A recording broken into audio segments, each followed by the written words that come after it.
আসসালামু আলাইকুম রহমতুল্লাহি ওবরকাতুহু। সম্মানিত দর্শক, ২০২৬ সনের আগস্ট মাসের ১৬ তারিখ সন্ধেবেলায় এই প্রতিবেদনটি বা কন্টেন্টটি তৈরি করছি। শিরোনাম হলো প্রধানমন্ত্রী তারেক রহমান সাহেব ভারতে কেন যাবেন কিংবা কেন যাবেন না। যখন আমি শিরোনামটি ঠিক করি তখন মোটামুটি শতভাগ নিশ্চিত ছিল যে তিনি ভারতে যাচ্ছেন এবং আগস্ট মাসের ২২ তারিখ থেকে ২৬ তারিখের মধ্যে যে কোনো একটা সময় ২ দিনের জন্য তিনি দিল্লি সফর করবেন, দ্বিপাক্ষিক সফর। এটা ব্রিক্সের কোনো সম্মেলন নয়। সেই দ্বিপাক্ষিক সফরে যাওয়ার জন্য ভারতের যে বিখ্যাত একটি হোটেল তাজ প্যালেস, সেই তাজ প্যালেসে প্রেসিডেন্সিয়াল স্যুট বাংলাদেশের যে দূতাবাস, সেই দূতাবাসের পক্ষ থেকে বুকিং করা হয়েছে। এই মর্মে ইন্টারনেটে নানা রকম খবর ছড়িয়ে পড়েছিল। সবাই যখন মোটামুটি নিশ্চিত যে না ঠিক আছে এবার ভারত যাবেন, তখন আমতে আমতে করে সরকারের যে বিরোধী দল, সরকারের বিরোধী দল, দেশের বিরোধী দল, সেটা এখনো তারা প্রমাণ করতে পারেননি। যেটিকে অনেকে আমি এবং মামুদের দল হিসেবে বর্ণনা করেন, তারা নানাভাবে প্যাও পু বলার চেষ্টা করছিলেন যে এটা করতে হবে, ওটা করতে হবে, আদারওয়াইজ তারেক রহমান সাহেবকে যেতে দেওয়া হবে না। কিন্তু আপনারা জানেন যে সিদ্ধান্ত গ্রহণে তারেক রহমান সাহেবের এখন যে কর্তৃত্ব, এটি শেখ হাসিনার চেয়ে অনেক অনেক বেশি। শেখ হাসিনার দলে বহু মানুষ ছিলেন, তার আশেপাশে, তার পরিবারে, যারা তার সঙ্গে রাগারাগি করতেন, ঝগড়াঝাঁটি করতেন। এমনকি তার যারা কর্মী ছিলেন, সেই কর্মীরাও তার সামনে গিয়ে অনেক বিষয়ে বিতর্ক করতেন। আমি যে সকল কথা, আমি তো তখন বয়সে একেবারে নবীন একজন সংসদ সদস্য, যে সকল কথা আমি সরাসরি শেখ হাসিনাকে বলেছি এবং তার সংসদ সদস্য হওয়ার সত্ত্বেও আমি যে সকল কর্মকাণ্ড করেছি, তার ১০০ ভাগের ১ ভাগ কর্ম যদি এই সময়টাতে কোনো বিএনপির এমপি বা মন্ত্রী করেন, তার ৩২টা দাঁত উইদিন ৩২ সেকেন্ডের মধ্যে ফেলে দেওয়া হবে। কেন আমি বলি, ধরুন আমি সংসদ সদস্য, আমি লিখলাম এই কাদের মোল্লা সেই কাদের মোল্লা নয়। সরকার যখন বিচার করছে যুদ্ধাপরাধীদের, তখন বললাম যে এই কাদের মোল্লা সেই কাদের মোল্লা নয়, এখানে কোর্টে যাকে বিচার করা হচ্ছে কসাই কাদের রূপে, সে আসলে আব্দুল কাদের মোল্লা, ফরিদপুর বাড়ি। আর যে কাদের মোল্লার বিচার হওয়া উচিত সে মারা গিয়েছে, তিনি কসাই কাদের, মিরপুরের বিহারি কাদের, কসাই কাদের। আচ্ছা, এখন আপনি এই যে বর্তমান আইসিটিতে মামলা চলে, এইরকম একটা হট মামলার সম্পর্কে কোনো এমপি কথা একটু বলুক তো দেখি, কত বড় সাহস। আমি অর্থমন্ত্রী, স্বরাষ্ট্রমন্ত্রী, সেই সাহারা খাতুন, মহিউদ্দিন খান আলমগীর, তাদেরকে নিয়ে টেলিভিশনে নির্মম নিষ্ঠুর সমালোচনা করেছি। স্বয়ং প্রধানমন্ত্রীকে বলেছি, রেকর্ড, পার্লামেন্টারি কমিটির বৈঠকে রেকর্ড, এবং সেগুলো আবার যুগান্তর পত্রিকা থেকে শুরু করে সমস্ত পত্রিকায় ৬ কলাম ব্যানার হেডলাইন।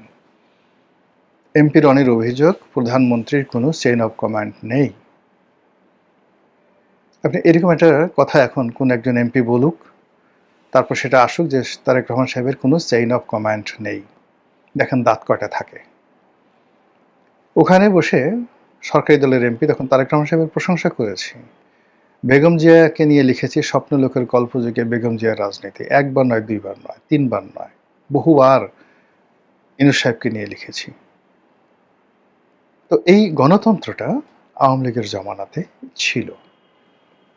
আওয়ামী লীগের জমানাতে ছিল ফলে কি হতো, আমরা শেখ হাসিনাকে যতটা স্বৈরাচারী মনে করি, ইভেন একদম শেষ দিন পর্যন্ত তার যারা ছাত্রলীগের নেতা ছিলেন, তাদের সঙ্গে তার তর্ক হতো, বিতর্ক হতো। তিনি অনেকে বলতেন বের হও আমার সামনে থেকে, আবার একটু পরে টেলিফোন করে বলতেন যে আসো আসো। এই ঘটনাগুলো একটা আন্তরিকতা ছিল রাজনীতিতে। কিন্তু এখন তারেক রহমান সাহেবের যে অবস্থা, তার যে ক্ষমতা, তার যে কর্তৃত্ব, সেখানে তার সামনে সালাউদ্দিন সাহেব বলেন, মির্জা ফখরুল সাহেব বলেন, কিংবা তার নুরুল হক নুরু বলেন, রাশেদ বলেন, মানে তাকে গিয়ে অপোজ করবে একটা কথা, তার সমালোচনা করবে বা তিনি যেটা পছন্দ করেন না সেই কথা বলবে বা তার সামনে গিয়ে বঙ্গবন্ধু উচ্চারণ করবে বা শেখ হাসিনার একটা ভালো জিনিস আছে এটা উচ্চারণ করবে বা তারেক রহমান সাহেব যে জিনিসগুলো পছন্দ করে না সেরকম একটা শব্দ উচ্চারণ করবে, এইরকম মহাবীর ওনার কাছে নেই।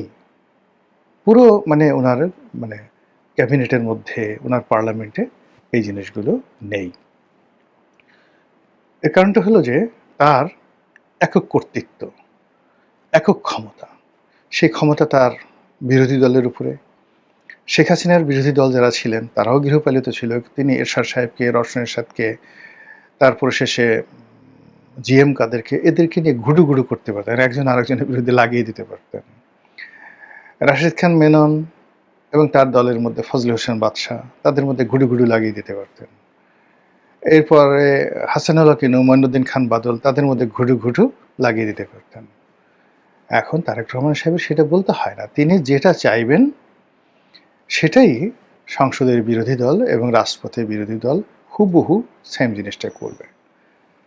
এবং এই যে বাইরে যে সমালোচনাগুলো শুনছি, গালাগালিগুলো শুনছি, এগুলো যে মেকি, এগুলো যে সাজানো, এটা বোঝার জন্য খুব বেশি পাণ্ডিত্য দরকার নেই।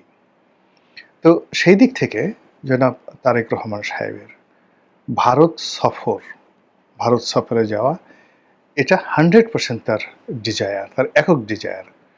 তিনি কারো পরামর্শ নিতে পারেন যদি তার ইচ্ছা হয়, কিন্তু তার যদি ইচ্ছা না হয়, ডিজায়ার না হয় এবং তিনি যদি ওপেন আপ করে না দেন, সেখানে তাকে পরামর্শ দেওয়ার মতো ক্ষমতা তার সরকারের বাইরের কারোরই নেই।